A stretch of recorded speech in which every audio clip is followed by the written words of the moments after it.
Hi ನಮಸ್ತೆ ಎಲ್ಲರಿಗೂ. After a long time ಒಂದು ವ್ಲಾಗನ್ನು ಶೇರ್ ಮಾಡ್ತಾ ಇದ್ದೇನೆ. ಸುರುವಿಗೆ ಹೇಳ್ತಾ ಇದ್ದೇನೆ ಆಯಿತಾ, ಈ ವ್ಲಾಗ್ ಉಂಟಲ್ಲ ಒಂದೇ ದಿವಸದಂತೂ ಅಲ್ಲ, 2 ವೀಕ್ಸ್ ಇದು ವ್ಲಾಗ್. ಇದು ಟೈಮ್ ಸಿಕ್ಕಾಗ ವಿಡಿಯೋ ಮಾಡ್ಕೊಂಡಿದ್ದೇನೆ. ಸೊ ವಿಡಿಯೋ ಮಾಡ್ಕೊಂಡಿರೋದು ಈಗ ವ್ಲಾಗ್ ಆಗಿ ಶೇರ್ ಆಗ್ತಾ ಉಂಟು. ಸೊ ನಿಮಗೆ ಗೊತ್ತಿರ್ಬೋದಲ್ಲ, ನನ್ನ ಸೋಪ್ ಬಿಸ್ನೆಸ್ ಜೊತೆಗೆ ನನ್ನ ಡೈಲಿ ರುಟೀನ್ ಹೇಗಿರ್ತದೆ ಅನ್ನೋದು ಆಲ್ರೆಡಿ ನೋಡಿರ್ತೀರ. ಸೊ ಈಗ ಒಂದು 5 ಮಂತ್ ಆಯಿತು ಕಾಣಬೇಕು ನಾನು ವ್ಲಾಗ್ ಎಲ್ಲ ಶೇರ್ ಮಾಡಿದೆ. ಸೊ ನನ್ನ ರೆಗ್ಯುಲರ್ ವ್ಯೂವರ್ಸ್ ಎಲ್ಲ ಇದ್ದಾರಲ್ವಾ, ಸೊ ಅವ್ರು ಹೇಳೋದು ಎಂತ ಗೊತ್ತುಂಟಾ, ವಾರಕ್ಕೊಂದು ಅಟ್ಲೀಸ್ಟ್ ತಿಂಗಳಿಗೆ ಒಂದಾದರೂ ಒಂದು ವ್ಲಾಗನ್ನು ಶೇರ್ ಮಾಡಿ ಅಂತ ಹೇಳ್ತಾನೆ ಇರ್ತಾರೆ. ಬಟ್ ನನಗೆ ಟೈಮ್ ಸಿಗೋದಿಲ್ಲ, ಮತ್ತು ನನಗೆ ಅನ್ನಿಸ್ಬೇಕು ಮಾಡಬೇಕು ಅಂತೇಳಿ. ಸೊ ಆಗ ಮಾತ್ರ ನನಗೆ ಮಾಡಲಿಕ್ಕೆ ಖುಷಿ ಆಗ್ತದೆ. ಸೊ ಇಲ್ಲ ಅಂತ ಹೇಳಿದರೆ ಅದೇನೋ ಗೊತ್ತಿಲ್ಲ, ನನಗೆ ಅನಿಸದಿದ್ರು ಉಂಟಲ್ಲ ಯಾವ ಕೆಲಸ ಸಹ ಮಾಡಲಿಕ್ಕೆ ನನಗೆ ಇಷ್ಟ ಆಗೋದಿಲ್ಲ. ಸೊ ಹಾಗಾಗಿ ಒಂದು 5 ಮಂತ್ ಗ್ಯಾಪ್ ಆಯಿತು. ಅದರ ನಡುವೆ ಉಂಟಲ್ಲ ನಾನು ಮಿನಿ ವ್ಲಾಗ್ ಎಲ್ಲ ಶೇರ್ ಮಾಡ್ತಾ ಇದ್ದೆ. ಸೊ ಮತ್ತೆ ಅದು ಕೂಡ ನಿಲ್ಲಿಸಿದೆ, ಅಂದರೆ ತುಂಬ ಬ್ಯುಸಿ ಅದೇ ಆಯಿತಾ. ಸೋಪಿದೆಲ್ಲ ಸ್ವಲ್ಪ ಆರ್ಡರ್ಸ್ ಜಾಸ್ತಿ ಬರಲಿಕ್ಕೆ ಶುರುವಾಯಿತು. ಸೊ ಒಬ್ಬಳೆ ಎಲ್ಲ ಮ್ಯಾನೇಜ್ ಮಾಡುವಾಗ ಸೊ ಟೈಮ್ ಸಾಲಿಲ್ಲ ನನಗೆ. ಸೊ ಅದೊಂದು ಕಾರಣ ಅಂತೇಳಿ ಹೇಳ್ಬೋದು. ಸೊ ಹಾಗಾಗಿ ಸ್ವಲ್ಪ ಗ್ಯಾಪ್ ಆಯಿತು. ಮತ್ತು ನನಗೆ ಎಣಿಸಿತ್ತು ತಿಂಗಳಿಗೊಂದಾದರೂ ಒಂದು ವ್ಲಾಗನ್ನು ಶೇರ್ ಮಾಡುವ ಅಂತೇಳಿ. ಬಿಕಾಸ್ ನನಗೆ ಮೆಮೊರಿಗೋಸ್ಕರ ನಾನು ವ್ಲಾಗನ್ನು ಶೇರ್ ಮಾಡ್ತಾ ಇರೋದು. ಸೊ ನನ್ನ ಮಕ್ಕಳು ದೊಡ್ಡದಾದ ಮೇಲೆ ಅವರು ಇದನ್ನೆಲ್ಲ ನೋಡಬೇಕು ಅಂತೇಳಿ. ಸೊ ಹಾಗಾಗಿ ನಾನು ವಾರಕ್ಕೆ ಒಂದು ಅಥವಾ ತಿಂಗಳಿಗೊಂದಾದರೂ ವ್ಲಾಗ್ ಶೇರ್ ಮಾಡುವ ಅಂತೇಳಿ ಎಣಿಸಿ ಸೊ ಈ ವ್ಲಾಗನ್ನು ನಿಮ್ಮ ಮುಂದೆ ಇವತ್ತು ಶೇರ್ ಮಾಡ್ತಾ ಇದ್ದೇನೆ. ಸೊ ನನ್ನ ರುಟೀನ್ ಶುರುವಾಗೋದುಂಟಲ್ಲ ಬೆಳಿಗ್ಗೆ 6 ಗಂಟೆಯಿಂದ, ಹಾಗೆ ರಾತ್ರಿ ಮುಗಿಯೋದು 9, 9:30, 10 ಗಂಟೆ, ಕೆಲವೊಮ್ಮೆ ಹೆಚ್ಚು ಕಡಿಮೆ ಆಗ್ತದೆ ಆಯಿತಾ. ಸೊ ದಿನಾಲೂ ಒಂದೇ ಲೆಕ್ಕ ಇರ್ತದೆ ಅಂತೇಳಿ ಹೇಳಲಿಕ್ಕೆ ಆಗೋದಿಲ್ಲ. ಸೊ ಇಲ್ಲಿ ಎಂತ ಅಂತ ಹೇಳಿದರೆ, ಬೆಳಿಗ್ಗೆಯಿಂದ ನನ್ನ ಕೈ ಕಾಲು ಓಡ್ತಾನೇ ಇರ್ತದೆ. ಕೆಲವೊಮ್ಮೆ ಮಧ್ಯ 1 ಗಂಟೆ ಅಥವಾ 2 ಗಂಟೆ ಹಾಗೆ ರೆಸ್ಟ್ ಮಾಡ್ತೇನೆ. ಸೊ ರೆಸ್ಟ್ ಮಾಡದೇ ಇದ್ರೆ ಉಂಟಲ್ಲ ನಮ್ಮ ಬಾಡಿಗೆ ತುಂಬಾ ಎಫೆಕ್ಟ್ ಆಗ್ತದೆ. ಸೊ ಹಾಗಾಗಿ ರೆಸ್ಟ್ ಮಾಡ್ತೇನೆ. ಸೊ ಆ ಟೈಮಲ್ಲೂ ಕೂಡ ಉಂಟಲ್ಲ ಕೈ ಅಂತೂ ಓಡ್ತಾನೇ ಇರ್ತದೆ ಆಯಿತಾ. ಬಿಕಾಸ್ ಕೈಯಲ್ಲಿ ಮೊಬೈಲ್ ಇರ್ತದೆ ಅಲ್ವಾ, ಯಾವುದಾದ್ರೂ ಮೆಸೇಜಿಗೆಲ್ಲ ರಿಪ್ಲೈ ಕೊಡೋದು ಅಥವಾ ವೀಡಿಯೋ ಎಡಿಟಿಂಗ್ ಮಾಡೋದು ಮತ್ತು ಮ್ಯೂಸಿಕ್ ಹುಡುಕೋದಾಯ್ತಾ. ಟಫೆಸ್ಟ್ ಕೆಲಸ ಅಂತೇಳಿ ಹೇಳಿದರೆ ನನ್ನ ಲೈಫಲ್ಲಿ. ಸೊ ನನಗೆ ಮನೆ ಕೆಲಸ ಕೂಡ ಟಫ್ ಅಲ್ಲ, ನನ್ನ ಬಿಸ್ನೆಸ್ ಕೂಡ ಟಫ್ ಅಲ್ಲ, ತುಂಬ ಈಸಿಯಾಗಿ ಹಾಗೆ ತುಂಬ ಸ್ಮೂತಾಗಿ ಹೋಗ್ತಾ ಉಂಟು ನನ್ನ ಲೈಫು. ಬಟ್ ಇಲ್ಲಿ ತುಂಬ ಕಷ್ಟದ ಕೆಲಸ ಅಂತೇಳಿ ಹೇಳಿದರೆ ನನಗೆ ಇನ್ಸ್ಟಾಗ್ರಾಮಲ್ಲಿ ಮ್ಯೂಸಿಕ್ ಹುಡುಕೋದು ತುಂಬ ಅಂದರೆ ತುಂಬ ಕಷ್ಟ ಆಯಿತಾ. ಅದು ಎಂತ ಆಗ್ತದೆ ಗೊತ್ತುಂಟಾ, ಈಗ ಬಿಕಾಸ್ ಮ್ಯೂಸಿಕ್ ಎಂತಕ್ಕೆ ಬೇಕು ಅಂತೇಳಿ ಹೇಳಿದರೆ, ನಂದು ಸೋಪ್ ಬಿಸ್ನೆಸ್ ಇದು ವೀಡಿಯೋಸ್ ಎಲ್ಲ ಮಾಡ್ತಾ ಇರ್ತೇನೆ ಅಲ್ವಾ, ಅಂದರೆ ಸೋಪಿದು ಮತ್ತು ಕ್ರೀಮಿದು ಎಲ್ಲದಕ್ಕೆ ಸಹ ನಾನು ಮ್ಯೂಸಿಕ್ ಆ್ಯಡ್ ಮಾಡ್ತೇನೆ. ಸೊ ಬಿಕಾಸ್ ಅದು ಜಾಸ್ತಿ ನಾವು ಟ್ರೆಂಡಿಂಗಲ್ಲಿರುವಂಥ ಮ್ಯೂಸಿಕ್ ಎಲ್ಲ ಹಾಕಿದರೆ ಸ್ವಲ್ಪ ವೈರಲ್ ಆಗ್ತದೆ. ಸೊ ವ್ಯೂಸ್ ಎಲ್ಲ ಜಾಸ್ತಿ ಬರ್ತದೆ. ಸೊ ಕಸ್ಟಮರ್ಸು ಕೂಡ ಜಾಸ್ತಿ ಬರ್ತಾರೆ ಅನ್ನೋ ಒಂದು ಉದ್ದೇಶದಿಂದ ಸೊ ಮ್ಯೂಸಿಕ್ ಹುಡುಕ್ಲಿಕ್ಕೆ ಅಂತೇಳಿ ಇನ್ಸ್ಟಾಗ್ರಾಮ್ ಓಪನ್ ಮಾಡ್ತೇನೆ. ಸೊ ಇನ್ಸ್ಟಾಗ್ರಾಮ್ ಓಪನ್ ಮಾಡುವಾಗ ನಾನು ಅಂದ್ಕೊಳ್ಳೋದು ಒಂದೇ 1 ಗಂಟೆ ಟೈಮ್ ಕೊಡಬೇಕು ಅಂಥೇಳಿ, ಅಂದರೆ ಮ್ಯೂಸಿಕ್ ಹುಡುಕ್ಲಿಕ್ಕೆ 1 ಗಂಟೆ ಟೈಮ್ ಕೊಡಬೇಕು ಅಂತೇಳಿ ಅಂದ್ಕೊಂಡು ಓಪನ್ ಮಾಡ್ತೇನೆ. ಬಟ್ ಅಲ್ಲಿ ಆಗೋದೇ ಬೇರೆ. ಎಂತ ಆಗೋದಂತೇಳಿ ಹೇಳಿದರೆ, ಮ್ಯೂಸಿಕ್ ಹುಡುಕ್ತಾ ಟೈಮು 2 ಗಂಟೆ 3 ಗಂಟೆ ಹೋಗೋದೇ ಗೊತ್ತಾಗೋದಿಲ್ಲ ಮಾರ್ರೆ. ಯಪ್ಪ ದೇವರೇ, ಒಂದು ಹುಡುಕ್ಲಿಕ್ಕೆ ಎಷ್ಟು ಕಷ್ಟ ಆಗ್ತದೆ ಅಂತೇಳಿ ಹೇಳಿದರೆ, ಅಂದರೆ ನನಗೆ ಸ್ಯಾಟಿಸ್ಫ್ಯಾಕ್ಷನ್ ಆಗಬೇಕು, ಓಕೆ ಈ ಮ್ಯೂಸಿಕ್ ಹಾಕ್ಬೋದು ಅಂತೇಳಿ ನನಗೆ ಅನ್ನಿಸ್ಬೇಕು, ನನಗೆ ಖುಷಿಯಾಗಬೇಕು. ಅಲ್ಲಿ ತನಕ ಮ್ಯೂಸಿಕ್ ಹುಡುಕ್ತಾನೇ ಇರ್ತೇನೆ. ಸೊ ಅದು ಹಾಗೆ ಹುಡುಕಿಕೊಂಡು ಹೋಗಿ ಉಂಟಲ್ಲ, ಟೈಮ್ ಏನಿಲ್ಲ ಅಂದರೂ 1 ಗಂಟೆ 2 ಗಂಟೆ 3 ಗಂಟೆ, ಕೆಲವೊಮ್ಮೆ 3 ಗಂಟೆ ಆಗಿ ಹೋಗ್ತದೆ. ಸೊ ಆಮೇಲೆ ಉಂಟಲ್ಲ ಎದ್ದು ರಪ್ಪ ಎಲ್ಲ ಮನೆ ಕೆಲಸ ಎಲ್ಲ ಮಾಡಿ, ಏನಾದರೂ ಪೆಂಡಿಂಗ್ ಉಳಿದಿರ್ತದಲ್ಲ ಕೆಲಸ ಅದನ್ನೆಲ್ಲ ಮಾಡಿ ಮುಗಿಸ್ತೇನೆ. ಸೊ ಅಷ್ಟೆಲ್ಲ ಆಗೋಷ್ಟರಲ್ಲಿ ಕತ್ತಲೆ ಆಗ್ತದೆ, ಎಂತ ಸಹ ಮಾಡಲಿಕ್ಕೆ ಆಗೋದಿಲ್ಲ. ಸೊ ವಿಡಿಯೋ ವೈರಲ್ ಆಗಬೇಕು, ಕಸ್ಟಮರ್ಸ್ ಜಾಸ್ತಿ ಬರಬೇಕು ಅಂದರೆ ಇಷ್ಟು ಟೈಮ್ ಕೊಡಲೇಬೇಕು, ಇಲ್ಲ ಅಂತ ಹೇಳಿದರೆ ಆಗೋದಿಲ್ಲ. ಸೊ ಆ ಥರ ಒಂದು ನನ್ನ ಡೈಲಿ ರುಟೀನಲ್ಲಿ ನಡೀತಾ ಉಂಟು. ಸೊ ಇಲ್ಲಿ 1 ಗಂಟೆ 2 ಗಂಟೆ ಆ ಥರ ಟೈಮ್ ಅಂತೂ ವೇಸ್ಟ್ ಆಗ್ತದೆ ಆಯಿತಾ. ವೇಸ್ಟ್ ಅಂತೇಳಿ ಅಲ್ಲ, ಬಟ್ ಅಲ್ಲೂ ಕೂಡ ಯೂಸ್ ಉಂಟು. ಬಿಕಾಸ್ ಮ್ಯೂಸಿಕ್ ಹುಡುಕ್ತೇನೆ ನನ್ನ ವೀಡಿಯೋಗೋಸ್ಕರ, ಅದು ಕೂಡ ಯೂಸೇ ಅಲ್ಲ. ಸೊ ಟೈಮ್ ಯಾವುದು ಕೂಡ ವೇಸ್ಟ್ ಆಗೋದಿಲ್ಲ ನನ್ನ ಲೈಫಲ್ಲಿ. ಬಟ್ ನಾನು ನಿಮಗೆ ಒಂದು ಸಜೆಸ್ಟ್ ಮಾಡೋದು ಎಂತ ಗೊತ್ತುಂಟಾ, ನಿಮ್ಮ ಲೈಫಲ್ಲಿ ನೀವು ತುಂಬ ಬ್ಯುಸಿ ಇದ್ದೀರಾ ಅಂತೇಳಿ ಹೇಳಿದರೆ, ಬ್ಯುಸಿ ಇರಬೇಕು, ಅದು ಕೂಡ ತುಂಬಾ ಒಳ್ಳೆಯದು.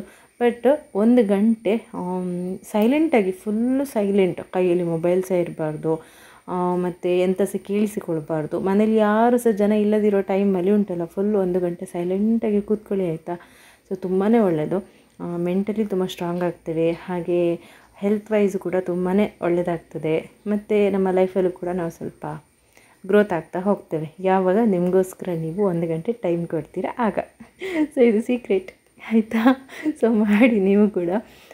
ನಾನು ಕೆಲವೊಮ್ಮೆ ಅಂದರೆ ಮಾರ್ನಿಂಗ್ ಟೈಮಲ್ಲಿ 9:30 to 10:30 ಈ ಕೆಲಸ ಮಾಡ್ತೇನೆ ನಾನು. ಸೊ ಹಾಗಾಗಿ ನಿಮಗೆ ಸಹ ಹೇಳ್ತಾ ಇದ್ದೇನೆ ಮಾಡಿ. ಕೆಲವೊಮ್ಮೆ ಅದು ಮಿಸ್ ಆಗ್ತದೆ, ಮತ್ತು ಅದು ಮಧ್ಯಾಹ್ನ ಸಂಜೆ ಹಾಗೆ ಮಾಡ್ತೇನೆ. ಸೊ ಮಕ್ಕಳಿದ್ದರೆ ಮನೆಯಲ್ಲಿ ಹಸ್ಬೆಂಡ್ ಇದ್ದರೆ ಅದಂತೂ ಆಗೋದೇ ಇಲ್ಲ. ಸೊ ಹಸ್ಬೆಂಡ್ ಇದ್ದಾಗ ಕೂಡ ಆ ಕೆಲಸ ನಾನು ಮಾಡಿ ಮುಗಿಸ್ತೇನೆ. ಬಟ್ ಮಕ್ಕಳಿದ್ದರೆ ಉಂಟಲ್ಲ, ಅಬ್ಬಬ್ಬಾ ದೇವರೇ, ಅವರಿಗೆ ಬೊಬ್ಬೆ ಹೊಡೆದು ಸಾಕಾಗಿ ಹೋಗ್ತದೆ. ಸೊ ಈ ರೀತಿಯಾಗಿ ನನ್ನ ಲೈಫ್ ಹೋಗ್ತಾ ಉಂಟು. ಬಟ್ ತುಂಬ ಖುಷಿಯಾಗಿ ಹೋಗ್ತಾ ಉಂಟು. ಹಾಗೆ ತುಂಬ ತೃಪ್ತಿಯಲ್ಲಿ ನನ್ನ ಲೈಫ್ ಜರ್ನಿ ಆಗ್ತಾ ಉಂಟು. ಸೊ 5 ಮಂತ್ ಆದಮೇಲೆ ವ್ಲಾಗ್ ಮಾಡ್ತಿರೋದಲ್ವ. ನೀವೆಲ್ಲ ಹೇಗಿದ್ದೀರಾ? ಸೊ ವ್ಲಾಗ್ ಅರ್ಧಕ್ಕೆ ಬರುವಾಗ ನಾನು ಕೇಳ್ತಾ ಇದ್ದೇನೆ, ಮತ್ತು ಬೇಸರ ಮಾಡಬೇಡಿ, ಅಬ್ಬಾ ಇವಳೇನೀಗ ಕೇಳ್ತಾ ಇದ್ದಾಳೆ ಅಂಥೇಳಿ. ಸೊ ಮತ್ತು ನೋಡ್ತಾ ಇದ್ದೀರಲ್ಲ ನನ್ನ ಕೆಲಸಗಳೆಲ್ಲ ಹೇಗೆ ನಡೀತಾ ಉಂಟು ಅಂಥೇಳಿ. ಸೋಪ್ ಮಾಡ್ತೇನೆ, ಮತ್ತು ಕ್ರೀಮ್ ರೆಡಿ ಮಾಡ್ತೇನೆ, ಅದರ ಜೊತೆಗೆ ಸ್ಯಾರಿ. ಆ ಸ್ಯಾರಿದೊಂದು ವಿಷಯ ಹೇಳಲಿಕ್ಕಿತ್ತು. ಸ್ಯಾರಿದು ಯಾಕೆ ಸ್ಟಾರ್ಟ್ ಮಾಡಿದೆ ಅಂತೇಳಿ ಹೇಳಿದರೆ, ನನ್ನ ಕಸ್ಟಮರ್ಸ್ ಅಂದರೆ ಈಗ ಸೋಪಿದು ಕಸ್ಟಮರ್ಸ್ ನನಗೆ ಆಲ್ಮೋಸ್ಟ್ ಹತ್ರ ಉಂಟಲ್ಲ ಒಂದು 7-8 ಸಾವಿರ ಜನ ಇದ್ದಾರೆ ಆಯಿತಾ ಕಸ್ಟಮರ್ಸ್. ಸೊ ಅಷ್ಟು ಜನರಲ್ಲಿ ಒಂದು ಪರ್ಟಿಕ್ಯುಲರ್, ಎಲ್ಲರೂ ಕೂಡ ಕೇಳೋದಿಲ್ಲ, ಒಂದು ಪರ್ಟಿಕ್ಯುಲರ್ ಕಸ್ಟಮರ್ಸು ತುಂಬ ಕೇಳ್ತಾರೆ, ಮೇಡಮ್ ಸ್ಯಾರಿದ್ದು ಕೂಡ ಸ್ಟಾರ್ಟ್ ಮಾಡಿ ಅಂತೇಳಿ ತುಂಬ ಜನ ಹೇಳ್ತಾಯಿದ್ರು. ಸೊ ಹಾಗಾಗಿ ನಾನು ಸ್ಯಾರಿದ್ದು ಕೂಡ ಸ್ಟಾರ್ಟ್ ಮಾಡಿದ್ದು. ಬಟ್ ಅದಕ್ಕೆ ಜಾಸ್ತಿ ಫೋಕಸ್ ಮಾಡಲಿಕ್ಕೆ ಆಗೋದಿಲ್ಲ, ಬಿಕಾಸ್ ನಂದು ಸೋಪ್ ಬಿಸ್ನೆಸ್ ಇರೋದ್ರಿಂದ ಎಲ್ಲದು ಕೂಡ ನಾನೇ ರೆಡಿ ಮಾಡ್ತಾ ಇರೋದ್ರಿಂದ ಟೈಮ್ ಅಷ್ಟೊಂದು ಸಾಲೋದಿಲ್ಲ ನನಗೆ. ಸೊ ಹಾಗಾಗಿ ಉಂಟಲ್ಲ, ಸ್ಯಾರಿದ್ದು ವೀಡಿಯೋ ಕೂಡ ನಾನು ಸ್ವಲ್ಪ ಕಡಿಮೆ ಹಾಕ್ತಿರೋದು. ಫೋಟೋಸ್ ಆಗಲಿ ಅಥವಾ ವೀಡಿಯೋ ಅಂತೂ ಸ್ಯಾರಿದ್ದು ಮಾಡ್ತಾನೇ ಇಲ್ಲ. ಸೊ ಮಾಡಬೇಕು ಅಂತೇಳಿ ಅಂದ್ಕೊಳ್ತೇನೆ, ಬಟ್ ಅಲ್ಲಿ ಇನ್ನೊಂದೇನೋ ಕೆಲಸ ಬರ್ತದೆ. ಸೊ ಹಾಗಾಗಿ ಸ್ಯಾರಿದಕ್ಕೆ ಅಷ್ಟೊಂದು ಫೋಕಸ್ ಮಾಡಲಿಕ್ಕೆ ಆಗ್ತಾಯಿಲ್ಲ ನನಗೆ. ಬಿಕಾಸ್ ಸ್ಟಾರ್ಟ್ ಮಾಡಿದ ರೀಸನ್ ಏನು ಅಂತ ಹೇಳಿದರೆ, ತುಂಬ ಜನ ಕಸ್ಟಮರ್ಸ್ ಕೇಳ್ತಾಯಿದ್ರು. ಸೊ ಹಾಗಾಗಿ ಸ್ಟಾರ್ಟ್ ಮಾಡಿದೆ. ಸೊ ಯಾರೆಲ್ಲ ಕಸ್ಟಮರ್ಸ್ ಕೇಳ್ತಾರೆ ಅವರಿಗೆ ಮಾತ್ರ ಸೀರೆ ತರಿಸಿ ಕೊಡ್ತಾ ಇದ್ದೇನೆ. ಫುಲ್ಲು ಅದನ್ನೇ ಮಾಡಬೇಕು ಅಂತೇಳಿ ಮಾಡ್ತಾಯಿಲ್ಲ. ಬಿಕಾಸ್ ನನ್ನ ಸೋಪ್ ಬಿಸ್ನೆಸ್ ನನಗೆ ಫಸ್ಟ್ ಪ್ರಿಯಾರಿಟಿ. ಸೊ ಅದನ್ನು ತುಂಬ ಇಷ್ಟಪಟ್ಟು ನಾನು ಶುರು ಮಾಡಿದ್ದೇನೆ. ಬಟ್ ಸ್ಟಾರ್ಟಿಂಗ್ ಹೇಗಾಯಿತು ಅಂತೇಳಿ ಗೊತ್ತಿಲ್ಲ. ಬಟ್ ಮತ್ತೆ ಹೋಗ್ತಾ ತುಂಬಾ ಇಷ್ಟಪಟ್ಟು ಕೆಲಸ ಮಾಡ್ತೇನೆ. ಸೊ ಆ ಕೆಲಸವನ್ನು ನಾನು ನೆಗ್ಲೆಕ್ಟ್ ಮಾಡಲಿಕ್ಕೇ ಆಗೋದಿಲ್ಲ. ಹಾಗಾಗಿ ಸೊ ಟೈಮ್ ಸಿಕ್ಕಾಗ ನಾನು ಸ್ಯಾರಿದ್ದು ಫೋಟೋಸ್ ಎಲ್ಲ ಶೇರ್ ಮಾಡ್ತಾ ಇರ್ತೇನೆ. ನನ್ನ ತಂಗಿ ಮತ್ತು ತುಂಬ ಜನ ಹೇಳ್ತಾರೆ ವೀಡಿಯೋಸ್ ಮಾಡಿ ಶೇರ್ ಮಾಡಿ ಅಂಥೇಳಿ. ಬಟ್ ಅಂದರೆ ವೀಡಿಯೋಸ್ ಮಾಡಲಿಕ್ಕೆ ನನಗೆ ಟೈಮ್ ಸಿಗೋದಿಲ್ಲ. ಹಾಗಾಗಿ ಫೋಟೋಸ್ ಅಷ್ಟೇ ಶೇರ್ ಮಾಡಿ ಬಿಡ್ತೇನೆ. ಸೊ ಯಾರೆಲ್ಲ ಕೇಳ್ತಾರೆ ಅವರಿಗೆಲ್ಲ ನಾನು ಕಳಿಸ್ತಾ ಇರ್ತೇನೆ. ಸೊ ಹಾಗಾಗಿ ಉಂಟಲ್ಲ, ಜಾಸ್ತಿ ಸ್ಯಾರಿ ಕಡೆ ಫೋಕಸ್ ಮಾಡಲಿಕ್ಕೆ ಆಗೋದಿಲ್ಲ ಅಂಥೇಳಿ. ಅಂದರೆ ಮೇಯ್ನ್ ಇರೋದು ನನ್ನದು ಸೋಪ್ ಇದೆ ಅಲ್ವಾ. ಸೊ ಪ್ರತಿಯೊಂದು ಕೂಡ ನಾನೇ ಪ್ರಿಪೇರ್ ಮಾಡೋದ್ರಿಂದ ಸೊ ಅಷ್ಟಾಗಿ ಟೈಮ್ ಸಾಲೋದಿಲ್ಲ. ಸೊ ಟೈಮ್ ಸಿಕ್ಕಾಗ ಮಾಡಿಕೊಳ್ಳೋದು. ಸೊ ನೋಡಿ, ವಾಯ್ಸ್ ಓವರ್ ಕೊಡಲಿಕ್ಕೆ ಅಂತೇಳಿ ಬರುವಾಗ ಕಾಲ್ಸ್ ಬರ್ತಾ ಇರ್ತದೆ, ಮತ್ತು ಅದನ್ನು ಅಟೆಂಡ್ ಮಾಡಿ ಮತ್ತೆ ಯಾವುದೋ ಕೆಲಸಕ್ಕೆ ಹೋಗ್ತಾರೆ. ಮತ್ತು ಇದು ಹೀಗೆವೇ ಬಾಕಿ ಆಗ್ತದೆ, ಇದೇ ಆಗ್ತಾ ಇರೋದು. ಅಂದರೆ ಈ ವ್ಲಾಗ್ ಮಾಡಿ ಉಂಟಲ್ಲ ಸುಮಾರು ಟೈಮ್ ಆಯಿತು. ಅಷ್ಟಮಿ ದಿವಸ ಮಾಡಿದ ವ್ಲಾಗು ಕೂಡ ಉಂಟಿದ್ರಲ್ಲಿ. ಅಂದರೆ ನೀವು ಎಣಿಸಿ ಎಷ್ಟು ದಿವಸ ಆಯಿತು ಅಂತೇಳಿ. ಸೊ ನನ್ನ ಸಿಚುವೇಶನ್ ಇದೇ ರೀತಿ ಆಗೋದು. ಸೊ ಫೈನಲಿ ಎಂತ ಮಾಡಿದೆ ಅಂತ ಹೇಳಿದ್ರೆ, ಮ್ಯೂಸಿಕ್ ಆದರೂ ಹಾಕುವ ಅಂತೇಳಿ ಹುಡುಕ್ಲಿಕ್ಕೆ ಶುರು ಮಾಡಿದೆ ಆಯಿತಾ. ಬಟ್ ಮ್ಯೂಸಿಕ್ ಕೂಡ ಸಿಗಲಿಲ್ಲ ನನಗೆ. ಅಂದರೆ ನಾನ್ ಕಾಪಿರೈಟೇ ಹಾಕಬೇಕಲ್ಲ. ಸೊ ಚಂದದು ಮ್ಯೂಸಿಕ್ ನನಗೆ ಸಿಗಲಿಲ್ಲ. ಹಾಗಾಗಿ ವಾಯ್ಸ್ ಓವರ್ ಕೊಡುವ ಅಂತೇಳಿ ಹೊರಟ್ರೆ ಕಾಲು ಅದು ಇದು ಅಂಥೇಳಿ ಬಂದು ಸೊ ಹೀಗೆ ಬಾಕಿ ಆಗ್ತಾಯಿತ್ತು. ಸೊ ಫೈನಲಾಗಿ ಇವತ್ತು ಕೂತ್ಕೊಂಡು ವಾಯ್ಸ್ ಓವರ್ ಕೊಟ್ಟು ಬ್ಲಾಗನ್ನು ಅಪ್ಲೋಡ್ ಮಾಡ್ತಾ ಇದ್ದೇನೆ. ಸೊ ಮತ್ತು ಇಲ್ಲಿ ಉಂಟಲ್ಲ, ನೀವು ಬೆಣ್ಣೆ ನೋಡ್ತಾ ಇರ್ಬೋದು. ಸೊ ಇದು ಕೆನೆಯಿಂದ ಮಾಡೋದಾಯ್ತಾ ನಾನು. ಸೊ ಕೆನೆ ಉಂಟಲ್ಲ, 1 ತಿಂಗಳಾಗುವಷ್ಟು ಸ್ಟೋರ್ ಮಾಡ್ತೇನೆ, ಮತ್ತು ಬೆಣ್ಣೆ ಮಾಡ್ತೇನೆ. ಸೊ ಫಸ್ಟಿಗೆ ನಾನು ಗ್ರೈಂಡರಲ್ಲಿ ಮಾಡ್ತಾಯಿದ್ದೆ, ಮತ್ತೆ ಮಿಕ್ಸಿಯಲ್ಲೇ ಮಾಡಲಿಕ್ಕೆ ಶುರು ಮಾಡಿದೆ. ಸೊ ಹಾಲು ನಾವು ತರೋದು ಇಲ್ಲಿಂದ ಡೈರಿಯಿಂದ ಆಯಿತಾ. ಸೊ ಗಾಣದಿಂದ ಅಂತ ಹೇಳ್ತಿದ್ದೆ ಈಗ. ಸೊ ಇದೇ ರೀತಿ ಮಾತಾಡುವಾಗ ಇಡೀಲಿ ಮರೆತು ಸಹ ಹೋಗ್ತದೆ. ಸೊ ಡೈರಿಯಿಂದ ಹಾಲು ತರೋದಲ್ಲ, ಆ ಹಾಲಲ್ಲಿ ಕೆನೆ ಜಾಸ್ತಿ ಬರ್ತದೆ. ಅಂದರೆ ಎಷ್ಟು ಗೊತ್ತುಂಟಾ, ತುಂಬ ಕೆನೆ ಬರ್ತದೆ ಆಯಿತಾ. ಒಮ್ಮೆ ತೋರಿಸ್ತೇನೆ ನಾನು ನಿಮಗೆ, ಹಾಲು ಬಿಸಿ ಮಾಡಿದ ಮೇಲೆ ಕೆನೆ ತೆಗೆದಿಡ್ತೇನೆ ಅಲ್ವಾ. ಸೊ ಆ ಟೈಮಲ್ಲಿ ಕೆನೆ ಎಷ್ಟು ಬರ್ತದೆ ಅಂತೇಳಿ ತೋರಿಸ್ತೇನೆ. ಸೊ ನಾನು ಒಮ್ಮೆ ಬೆಣ್ಣೆ ಮಾಡಿದರೆ ಉಂಟಲ್ಲ, ಹತ್ತಿರ 1-1.5 kg ಬೆಣ್ಣೆ ಆಗುವಷ್ಟು ರೆಡಿ ಮಾಡಿ ಇಡ್ತೇನೆ ನಾನು. ಸೊ ಅಷ್ಟು ಬೆಣ್ಣೆ ಆಗ್ತದೆ 1 ತಿಂಗಳ ಕೆನೆಯಲ್ಲಿ. ಮತ್ತು ಅಷ್ಟಮಿಯ ದಿವಸ ನಮಗೆ ಮೂಡೆ ಮಾಡಲಿಕ್ಕೆ ಇರ್ತದಲ್ಲ ನೋಡಿ. ಸೊ ಮೂಡೆದ್ದು ಎಲೆ ಅಂದರೆ ಇದು ಕಟ್ಟಿರೋದು ನಾವು ಹೊರಗಡೆ ಹೋಗಿ ತಗೊಂಡು ಬರೋದು. ಒಂದು ಮೂಡೆಗೆ ಮಾರಿದ್ರೆ 30 ರೂಪಾಯಿ ಆಯಿತಾ. ಸೊ ಎಷ್ಟು ರೇಟ್ ಆಗಿದೆ ಅಂತೇಳಿ ಹೇಳಿದರೆ, ಅದು ಕೂಡ ಮತ್ತು ಸಣ್ಣದಾಯಿತಾ. ಸೊ ಕಳೆದ ವರ್ಷ ಎಲ್ಲ ತುಂಬ ಉದ್ದ ಇರ್ತಿತ್ತು, ಈ ಸಲದ್ದು ತುಂಬ ಸಣ್ಣದು. ಸೊ ಸಣ್ಣ ಮೂಡೆ ಅಂದರೆ ನನಗೆ ಅದು ಇಡುವಾಗ ಗೊತ್ತಾಗ್ತದೆ ಲೆಂತ್ ಎಷ್ಟಿತ್ತು ಅಂತೇಳಿ. ಈ ಸಲದ್ದು ರೇಟ್ ಸಹ ಜಾಸ್ತಿ ಮತ್ತು ಹಾಗೆ ಸಣ್ಣದು ಮೂಡೆ.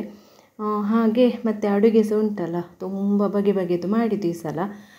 ಯಾವಾಗಲೂ ಈ ಥರ ಮಾಡಲಿಕ್ಕೆ ಹೋಗೋದಿಲ್ಲ. ಸೊ ಹಸ್ಬೆಂಡ್ ಕೇಳಿದರು, ಸೊ ಒಂದು ಸ್ವಲ್ಪ ಜಾಸ್ತಿ ವೆರೈಟಿ ಮಾಡು ಅಂತೇಳಿ ಮಾಡಲಿಕ್ಕೆ ಹೇಳಿದ್ದು ಅವರೇ. ಮತ್ತು ತಿಂದು ಮುಗಿಸಿದೆಲ್ಲ ನಾನಾಯ್ತಾ, ಅಂದರೆ ಈಗ ತಂಗಿ ಸಹ ಇಲ್ಲ, ಅವಳು ಸಹ ಪಿ ಜಿ ಎಲ್ಲ ಇರೋದು. ಬಟ್ ಅಡುಗೆ ಮಾತ್ರ ಇಬ್ಬರು ಸೇರಿ ಮಾಡಿದ್ದು.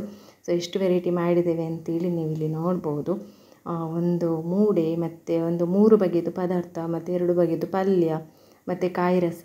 ಸೊ ಎಲ್ಲ ಮಾಡಿದ್ದು ನಾನು ಮತ್ತು ತಂಗಿ ಸೇರಿ ಮಾಡಿದ್ದು. ಸೊ ಅವಳಿದ್ದದಕ್ಕೆ ಒಂದು ಬೇಗ ಕೆಲಸ ಮುಗಿತಂತಲೇ ಹೇಳ್ಬೋದು.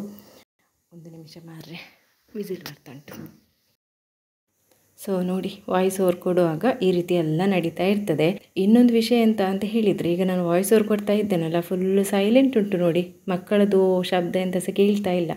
ಸೊ ಅವರು ಇಲ್ಲದಿರುವಾಗ ನಾನು ವಾಯ್ಸ್ ಓವರ್ ಕೊಡ್ತಾ ಇದ್ದೇನೆ. ಸೊ ಅವರಿದ್ದರೆ ಅಂತೂ ಮುಗೀತು, ಅವರನ್ನು ಸಮಾಧಾನ ಮಾಡೋದೇ ಆಗ್ತದೆ ನನಗೆ. ಸೊ ಹಾಗೆ ಎಷ್ಟು ಬಗೆಯದೆಲ್ಲ ಅಡುಗೆ ಮಾಡಿದ್ದೆ ಅಂತೇಳಿ ನೋಡಿದ್ರಿ ಅಲ್ವಾ.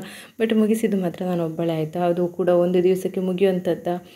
1 ಅಲ್ಲ 2 ಅಲ್ಲ 3 ದಿವಸ ಇಟ್ಟು ನಾನು ತಿಂದಿದ್ದೇನೆ. 3 ಅಲ್ಲ 4 ದಿವಸ ಸಹ ಆಗಿದೆ. ಅದು ಕೂಡ ಒಬ್ಬಳು ಇಷ್ಟೆಲ್ಲ ಖಾಲಿ ಮಾಡಬೇಕು ಅಂತ ಹೇಳಿದರೆ ಆಗ್ತದಾ? ನೀವೊಮ್ಮೆ ಎಣಿಸಿ. ಸೊ ಇನ್ನೂ ಇಷ್ಟು ಐಟಮ್ ಮಾಡೋದು ಬೇಡ, ತಿನ್ನೋದು ಬೇಡ ಅಂತೇಳಿ ಎಣಿಸ್ತದೆ. ಮತ್ತು ಉಂಟಲ್ಲ, ನಾನು ಬೆಲ್ಲದ ಶೀರ ಒಂದು ಟ್ರೈ ಮಾಡಿದ್ದಾಯ್ತಾ. ಅಂದರೆ ಹಸ್ಬೆಂಡ್ ಹೇಳ್ತಾ ಇದ್ದರು ಬೆಲ್ಲದ ಶೀರ ಒಂದು ಮಾಡಿಕೊಡು ಅಂತೇಳಿ, ಸುಮಾರು ಟೈಮಿಂದ ಹೇಳ್ತಾ ಇದ್ದರು. ಬಟ್ ನನಗೆ ಸಹ ಆಗ್ತಾ ಇರಲಿಲ್ಲ. ಶೀರ ಮಾಡಿದೆ, ಬಟ್ ಅದಕ್ಕೆ ತುಪ್ಪ ಹಾಕೋದೇ ಮರೆತೋದೆ, ಹಾಗಾಗಿ ಅಷ್ಟೊಂದು ಟೇಸ್ಟ್ ಇರಲಿಲ್ಲ. ಮತ್ತು ಇದು ವ್ಲಾಗ್ ಉಂಟಲ್ಲ, ಅಷ್ಟಮಿಯ ಮರು ದಿವಸದ ವ್ಲಾಗ್ ಇದು. ಅಂದರೆ ಆಗ ನಮಗೆ ಚಿಕನ್ ಎಲ್ಲ ಮಾಡಲಿಕ್ಕೆ ಇರ್ತದಲ್ಲ. ಸೊ ಜಾಸ್ತಿ ವೆರೈಟಿ ಅಂತ ಸಹ ಮಾಡಲಿಕ್ಕೆ ಹೋಗಲಿಲ್ಲ. ಚಿಕನ್ ಸಾರು ಮತ್ತು ಒಂದು ಸುಕ್ಕ ಮತ್ತು ಒಂದು ಕಬಾಬು ಮತ್ತು ಹೇಗೋ ಮೂಡೆ ಇತ್ತಲ್ಲ. ಸೊ ಮೂಡೆ ಮತ್ತು ಅನ್ನ ಇಷ್ಟೇ ಮಾಡಿದ್ದು.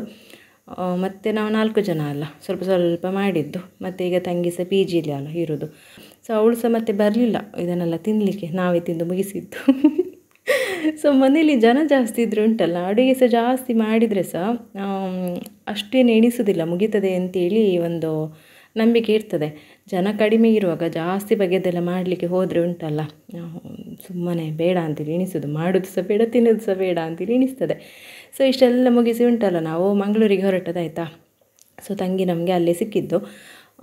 ಅಂದರೆ ಅವಳಿಗೆ ಸಹ ಏನೋ ಪರ್ಚೇಸ್ ಮಾಡಲಿಕ್ಕೆ ಇತ್ತು, ಹಾಗೆ ನಮ್ಮೊಟ್ಟಿಗೆ ಬಂದದ್ದು. ಮತ್ತು ನಾವು ಮಂಗಳೂರಿಗೆ ಹೋಗುವಾಗ ಉಂಟಲ್ಲ, ಅವಳು ನಮ್ಮ ಜೊತೆ ಇರಲೇಬೇಕು. ಇಲ್ಲ ಅಂತ ಹೇಳಿದರೆ ಅದು ಏನೋ ಒಂದು ಮಿಸ್ ಆದಾಗೆ ಫೀಲಿಂಗ್ ಆಗೋದು. ಸೊ ಹಾಗಾಗಿ ಅವಳಿಲ್ಲದೆ ನಾವು ಜಾಸ್ತಿ ಮಂಗಳೂರಿಗೆ ಹೋಗೋದಿಲ್ಲ. ಅವಳಿದ್ದಾಗ ಮಾತ್ರ ಹೋಗಿ ನಮ್ಮದೆಂಥ ಕೆಲಸ ಉಂಟು ಅದೆಲ್ಲ ಮುಗಿಸಿಕೊಂಡು ಬರೋದು. ಸೊ ಒಂದು ಡಿಮಾರ್ಟಿಗೆ ಹೋಗಲಿಕ್ಕೆ ಇತ್ತು, ಸ್ವಲ್ಪ ಪರ್ಚೇಸ್ ಎಲ್ಲ ಇತ್ತು ತಗೊಂಡು. ಮತ್ತು ನನಗೆ ಡ್ರೆಸ್ ಎಲ್ಲ ತೆಗಿಲಿಕ್ಕೆ ಇತ್ತು. ಸೊ ಡ್ರೆಸ್ ಎಲ್ಲ ತಗೊಂಡು ಮತ್ತು ಐಡಿಯಲಿಗೆ ಹೋಗಿ ತಿಂಡಿ ಎಲ್ಲ ತಿಂದು ರಿಟರ್ನ್ ಬರುವಾಗ ರಾತ್ರಿ 10:30 ಮನೆಗೆ ಬಂದು ಮುಟ್ಟುವಾಗ 10:45 ಆಗಿತ್ತಾಯ್ತಾ. ಸೊ ಇಷ್ಟೇ ನನ್ನ ಡೈಲಿ ರುಟೀನು ಇದೇ ರೀತಿಯಾಗಿ ನಡೀತಾ ಇರ್ತದೆ. ಅಂದರೆ ಡೈಲಿ ಮಂಗಳೂರಿಗೆಲ್ಲ ಹೋಗೋದೆಲ್ಲ ಇರೋದಿಲ್ಲ. ಸೊ ಒಂದು ವಾರಕ್ಕೊಮ್ಮೆ 15 ದಿವಸಕ್ಕೊಮ್ಮೆ ಹಾಗೆ ಹೋಗ್ತಾ ಇರ್ತೇವೆ. ಸೊ ಬಾಕಿದೆಲ್ಲ ರುಟೀನು ಸೇಮ್ ಹೀಗೆ ಇರ್ತದೆ. ಮತ್ತು ಸೋಪು ಕೆಲಸ, ಮತ್ತು ಇನ್ನೊಂದು ಎಂತ ಅಂತೇಳಿದ್ರೆ, ಈಗ ಸ್ಯಾರಿದು ಕೂಡ ಹೇಳಿದೆ ಅಲ್ಲ ನಿಮಗೆ ಎಂತ ಅಂತೇಳಿ. ಸೊ ಇಷ್ಟೇ ನೋಡಿ ನನ್ನ ಡೈಲಿ ರುಟೀನ್ಸ್ ಹೇಗಿತ್ತು ಅಂತೇಳಿ ಕಮೆಂಟಲ್ಲಿ ಹೇಳಿ. ಫೈನಲಿ ವಾಯ್ಸ್ ಓವರ್ ಕೊಟ್ಟು ಮುಗಿಸಿದೆ. ತುಂಬಾ ಖುಷಿಯಾಯಿತು. ಅಂದರೆ ಎಷ್ಟು ದಿವಸದಿಂದ ವಾಯ್ಸ್ ಓವರ್ ಕೊಡಲಿಕ್ಕೆ ಸ್ಟಾರ್ಟ್ ಮಾಡಿದ್ದೇನೆ ಅಂತೇಳಿ ಹೇಳಿದರೆ, ಸ್ವಲ್ಪ ಕೊಡೋದು ಮತ್ತು ನಿಲ್ಲಿಸೋದು, ಸ್ವಲ್ಪ ಕೊಡೋದು ನಿಲ್ಲಿಸೋದು, ಅದೇ ಮಾಡ್ತಾ ಇದ್ದೆ ಆಯಿತಾ. ಅಂದರೆ ಈಗ ನೋಡಿ ಇದೇ ರೀತಿ ಕಾಲ್ ಬರೋದು, ಮತ್ತು ಅದು ಅಲ್ಲಿಗೆ ಪೆಂಡಿಂಗ್ ಆಗ್ತದೆ, ಮತ್ತು ಅದಲ್ಲೇ ಬಾಕಿಯಾಗಿ ಹೋಗೋದು ಅಂತೇಳಿ. ಸೊ ಹಾಗೆ ಬಾಕಿಯಾಗಿ ಉಂಟಲ್ಲ, ಫೈನಲಿ ಈ ವ್ಲಾಗನ್ನು ಅಪ್ಲೋಡ್ ಮಾಡ್ತಾ ಇದ್ದೇನೆ. ಸೊ ನಿಮಗೆ ಹೇಗೆ ಎನಿಸಿತು ವ್ಲಾಗ್ ನೋಡಿ? ಇಷ್ಟ ಆಯಿತಾ? ಇಷ್ಟ ಆಗಿದ್ದರೆ, ನಿಮಗೆ ಅನಿಸಿದರೆ ಲೈಕ್ ಮಾಡಿ, ಮತ್ತು ನಿಮಗೆ ಎಂತಾದರೂ ಎಣಿಸಿದರೆ ಕಮೆಂಟಲ್ಲಿ ಹೇಳಿ. ಸೊ ಇನ್ನೂ ಮುಂದೆ 1 ತಿಂಗಳಿಗ ಅಥವಾ ಒಂದು 15 ದಿವಸಕ್ಕ ವ್ಲಾಗನ್ನು ಶೇರ್ ಮಾಡ್ತೇನೆ, ನನ್ನ ಒಂದು ಮೆಮೊರಿಗೋಸ್ಕರ. ನಿಮಗೆ ಟೈಮ್ ಇದ್ದರೆ ನೋಡಿ. ಹಾಗೆ ನನ್ನ ವ್ಲಾಗಲ್ಲಿ ಎಂಥ ವಿಶೇಷ ಅಂತ ಸೇರೋದಿಲ್ಲ, ನಿಮ್ಮ ರುಟೀನ್ಸ್ ಹೇಗಿರ್ತದೆಯೋ ಅದೇ ರೀತಿ. ಸೊ ನನ್ನ ಲೈಫಲ್ಲಿ ವಿಶೇಷತೆ ಅಂತ ಹೇಳಿದರೆ ನನ್ನ ಬಿಸ್ನೆಸ್ಸೇ ಒಂದು ವಿಶೇಷ. ಸೊ ಮತ್ತು ಇನ್ನೆಂತ ಸಹ ಇಲ್ಲ ಆಯಿತಾ. ವ್ಲಾಗಲ್ಲಿ ವಾಯ್ಸ್ ಓವರ್ ಕೊಡಲಿಕ್ಕೆ ಇದೇ ಭಂಗ ಆಗೋದು ಅಂತೇಳಿ ಎಂತ ಮಾತಾಡಬೇಕು ಅಂತೇಳಿ ಎಣಿಸೋದಿಲ್ಲ. ಸರಿ ಆಯಿತು, ಮುಗಿಸ್ತೇನೆ. ಟಾಟಾ, ಬಾಯ್ ಬಾಯ್.